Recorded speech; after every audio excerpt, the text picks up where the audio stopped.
Hello, I'm Willie Stevens. And I'm Brandy Stevens. And welcome to the Journey of Us podcast.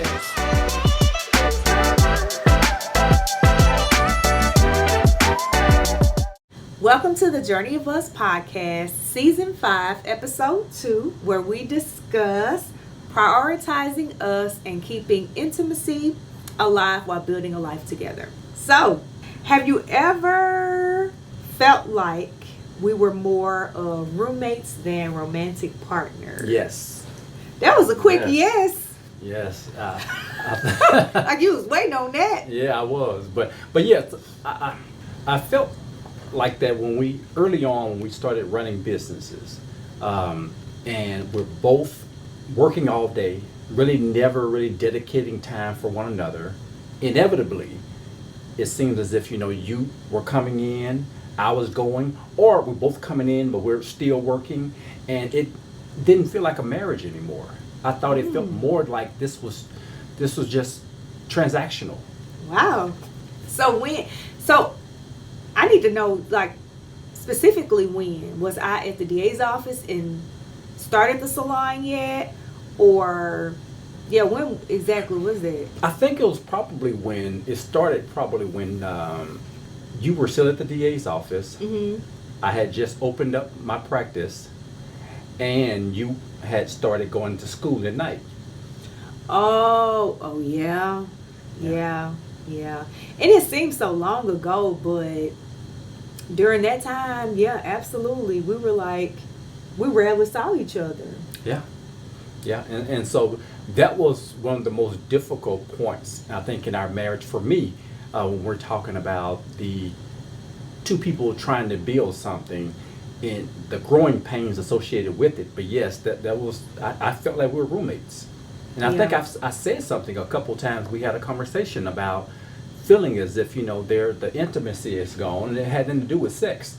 I think it was more so about me not feeling as if I had a wife.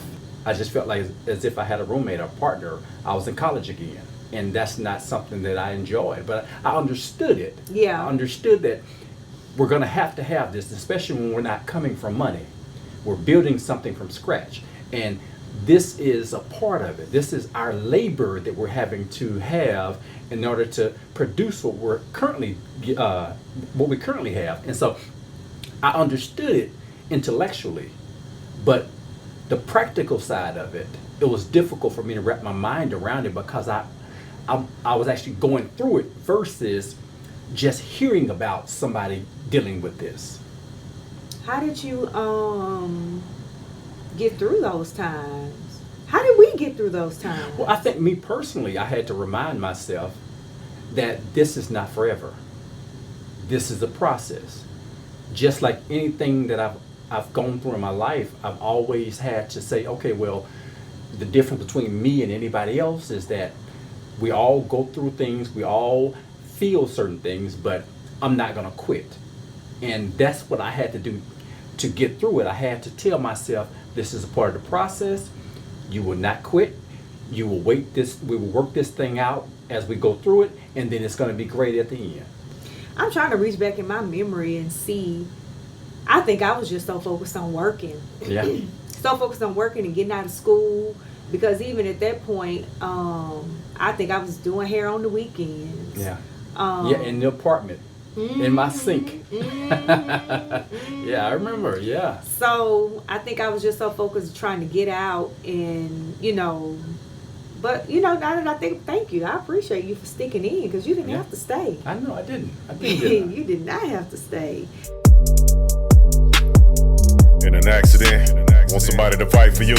Who will fight for you? Willie Will, big truck insurance. Willie Will, 18-wheeler accidents. Willie Will, get what you deserve. Willie Will, who will fight for you? Willie Will, car accidents. Willie Will, serious injury. Willie Will, get what you deserve. Will, www.callwilliewill.com. So what do you think some of the signs are when a couple starts to slip into roommate mode? Well, I think the communication stops. I think the people, they are no longer taking the time because there's always time to do these things. There's That's always true. time to watch a show together or to go take a walk together. But when you blame it on being too tired, I think that is one of the major signs that it potentially is going in the right direction. I mean, going in the wrong direction. I'm sorry. Yeah, to be more of roommates. Mm-hmm. Yeah, we were there because the focus was on other things. And you get so comfortable doing it. Yeah, you get caught in a routine. Yeah, yeah.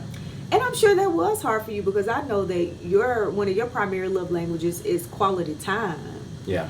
I don't know about no love language, but I understand what you're saying. Okay. But you enjoy spending time together. Yeah. Yes. So why do you think that intimacy is often the things that suffers during busy seasons? I think people become complacent. It's easy because this other person is going to be here. Oh, we got kids together. We have responsibilities. We have bills together. They're going to be there. And so you have a tendency of going to the thing that's ringing the loudest. And since I am not telling you I'm Not frustrated complaining. with you, Yeah. I'm not complaining about things, Yeah. then you're not going to necessarily prioritize me as high as I think we probably should, Yeah. because you have so many other bells that are ringing, so many fires to put out. Yeah. And so I think a lot of times not necessarily you, I'm saying a lot of times people, they put the intimacy between them and their partner on the back burner because the other party is not ringing louder. And that's the thing too, like, I will say, I'm sure, yeah, I took you for granted. Yeah.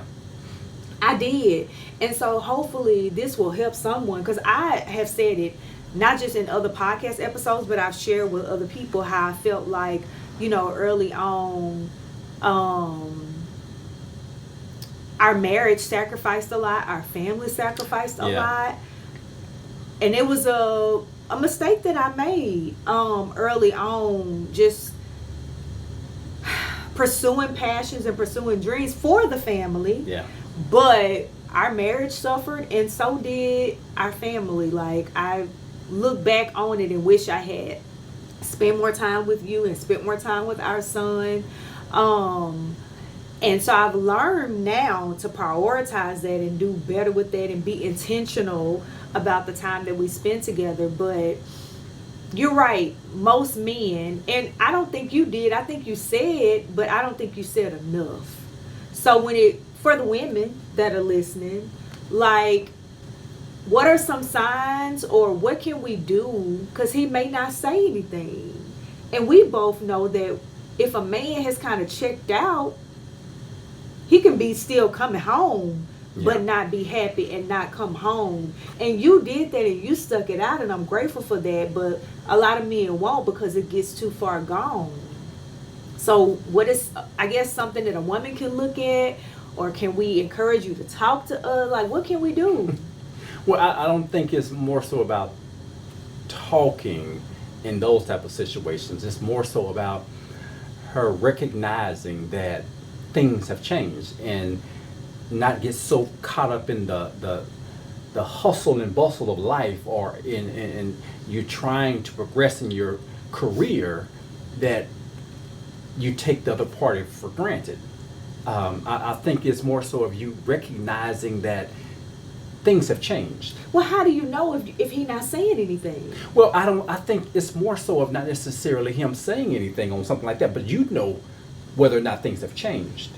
And you check in, since if you are the one that's changing things, then I think it is incumbent upon you to then say, okay, well, these are the changes that we've made. I understand that. What do you think about that? We have a goal. We're trying to get to a certain place. And so what do you think about me taking away from this part of our lives temporarily until we get to where we're trying to go? Because ultimately, both of you all know what's going on. You know that there has been a shift, there has been a change, and I think it's important that you bring words to those feelings. Well, thank you. All right, so Well, let me ask you then. yes. how has parenting, your business, and everyday responsibilities changed our connection? I think in a lot of instances, like I said before, it's gotten in the way. Yeah. Because we're both in pursuit of different things, and I'm a very ambitious person, and I'm a recovering workaholic. I'm in rehab. But I get so focused on, the grind and the ambition, and it's not just to, gain things, but like I said, ultimately it's for the family, it's for the better good. But I can get so laser focused that I kind of forget about, what's going on around us. So I've learned to be more, to check in on you and to be more aware of what's happening and to ask the questions. But yes, business, parenting, all those things can get in the way of Brandy and Willie. And here lately, I've learned, I have a longing, I think, because I messed up so early on. Like, I want to get back to Brandy and Willie. Yeah. A lot of times I've said it to you before. It's like, I don't want to be Miss Brandy, tribute business owner. I don't care about what Attorney Stevens has to say. Let's get back to Brandy and Willie. Those two people that, fell in love so many years ago. And yeah, we're building things, but we just need to be a couple sometimes. Yeah. And those things, business gets in the way. Parenting has gotten in the way. And so I think recognizing that and making different choices is what we have to constantly do, because I know my default is a workaholic, so I have to work not to work. Yeah. Sounds good. So how do we intentionally create time for each other when life feels overwhelming? This is good because this is happening now, right? Well, I think, what we do is we set up certain times. We put things on our calendars. We hadn't really done that as often as we probably should, the check-ins and all things like that, like we used to do. But I think it's more so about us recognizing and being intentional in saying that we're going to spend time together. Let's shut these phones off. Let's tell the office we're not coming in. This is our mental health day, or whatever you want to call it. Yeah. Because if we don't take care of ourselves, if we don't take care of our relationship, then everything is going to fall. The businesses are going to fail. The people that counting on us at the businesses, they're not going to be able to have a job. And so I think with us, we are purposeful in our attempts to set aside time to spend with each other. Sometimes we go on vacations, and sometimes we just go on a long weekend. It's not always about money, because I know sometimes what we'll do is we'll just sit up and binge watch a series or something. And so it's really about us making a determination that this is what we're going to do and this is how we're going to do it, and we don't have to have a lot of money to do it. Right. And I think one constant thing that I like to do, which I want to do it Sunday, or tomorrow, go on walks. They don't know what day it is. Well, it's Friday, y'all. But those Sunday or Saturday walks, I think, have been crucial for our relationship. And of course, we talk about business. Yeah. A good, some of the time, but it's uninterrupted time. And like you said, we have to be purposeful and intentional with our time, because we are so busy and because we are leading teams and we need to be available for them. We have to carve out time to be available for us. Yeah. And I think that I've just really tried to be a little bit more adamant about it. It's got to go on the schedule. We gotta figure it out. And it's almost like I need it. I long for it. And sometimes it may be a week or two where we don't set aside that intentional time, and it's like I can feel it, and it's like, nope, we're not going back there. So we have to be intentional about it. Yeah. And prioritize it. So what role does emotional intimacy play in maintaining physical intimacy? I like this question because I think from a woman's perspective, emotion is what gets us to physical. It's almost like, I know I'm just talking about me, but I do feel like for most women, we need to feel emotionally safe, and it's not just a physical act for us. It's like if we don't feel supported, if we don't feel safe, we had an argument, don't come over here touching me. Why? Because I don't like you right now. I'm not emotionally safe. We're in a bad place, and so no, this physical act, no. And with men, it's nothing like that. I know, that's what I'm saying. We could be angry. I need to get to the point where I could be all right. So yeah, I'm trying to clean it up. So, I yeah. understand. So, but yeah, I understand. Yeah, I understand. So I think understanding that about your significant other, and some women may be different, but I'm not that way, and I hope you know that. Yeah. Oh yeah. No, we need to be in a good place, and I need to be okay, and I need to feel safe emotionally, because that for me, that doesn't cure. Yeah. Actually, if I'm in an emotional good space, then it makes me want to do it even more. Yeah. So. Okay. Yes. Hey y'all, it's Miss Brandy here, and we're so excited to announce our expansion, servicing Zachary, Baker, Southern, and all of our surrounding communities. We're continuing to bring healthy hair care, consistency, and that luxury hair salon experience that you've come to know and love, now even closer to you. Follow along with us as we bring it all together. We can't wait to partner with you on your healthy hair care journey. See you soon.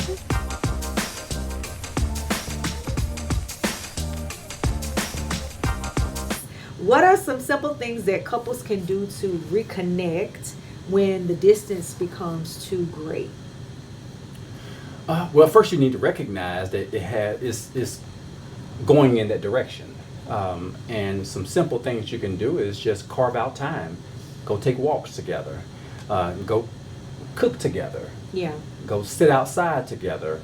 If you want to take a short trip or something just to get away and have different scenery, go take a trip and just go stay in a hotel somewhere in a different city. Yeah. Just small things like that really can shift a person's perspective. Seeing things they don't see every day, because I know with me, sitting outside doesn't really do it for me. And I love to sit outside. But it does it for you. Yeah. And so I would much rather change the scenery, because I don't care how good it looks outside. I want to actually see something different, see people that I don't normally see. And so that's what works for me. And of course, the other side works for you. Yeah. I would say some simple things. I would say get back to the simpler days when you were dating. Yeah. Or early on in your dating time if you're not married. The things that you would enjoy doing together, whether it's reading, taking a walk, or whether it's working out together, all the things that you would do, in simpler times, bring some of that stuff back before the kids and before the business and before the, the corporate job or whatever. Get a babysitter, or, I know it can be difficult sometimes, but as our son got older, we would just send him to his room and have time after he went to sleep, and do different things together. I think you have to be creative. Yeah. And, figure things out. And understand that I'm going to reconnect with my partner by any means necessary. Okay, Malcolm. And so, and so if it means that I got to be creative, if it means that I have to wake up earlier or go to bed a little bit later, whatever it's going to take, you need to do that to prioritize your relationship. Yeah. So what helps you feel most loved, seen, and connected in our relationship today? I would say, because of me, of course, it's about time. And so what about you? For me, it's when you do things for me. Because gifts, I like gifts, but it's like... that's what I thought you were talking about, but you're not talking about things, you're talking about doing things for you. Yeah, what does that mean? Like, it lights up my world when I'm driving home, and before I even pull into the garage is coming up, and you coming outside to help me get stuff out the car. Okay, then. Okay. That makes me feel seen and loved by you. What else? And just spending time together. Mm-hmm. But yeah, that does it for me every time. Every time. Yes. Yes. I got you. Yes. So all in all, I do think that although life gets in the way, it's important to prioritize the couple. Mm-hmm. Kind of going back to if you have children or if you're in business, either together or separately, you know, even if you have outside family that you're caring for, like there are different circumstances and things that come up, but you have to prioritize the core. And like you alluded to earlier, you said that, you know, if we're not healthy, our relationship is not good, everything else is going to be affected. Yeah. So it is important to prioritize the relationship and create the intimacy, whatever that looks like for each couple. Yeah, and I think one of the main focuses or the main things to get out of it is more so understanding why you're doing this. Are you doing this to progress in your professional career, or are you doing this for family? And if you're doing this for family, you can't lose the family along the way. That's good. It's more so about you understanding or making the main thing the main thing. Mm-hmm. So if I'm having a problem with the family because of some of the other things that I am doing, I will shut those things off or cut those things back because I don't want to become a trillionaire but have nobody to spend it with. Yeah. That's good. Yeah, that's what I do. So, thank you for watching this episode. Be sure to like and subscribe. And catch us next time on The Journey of Us podcast.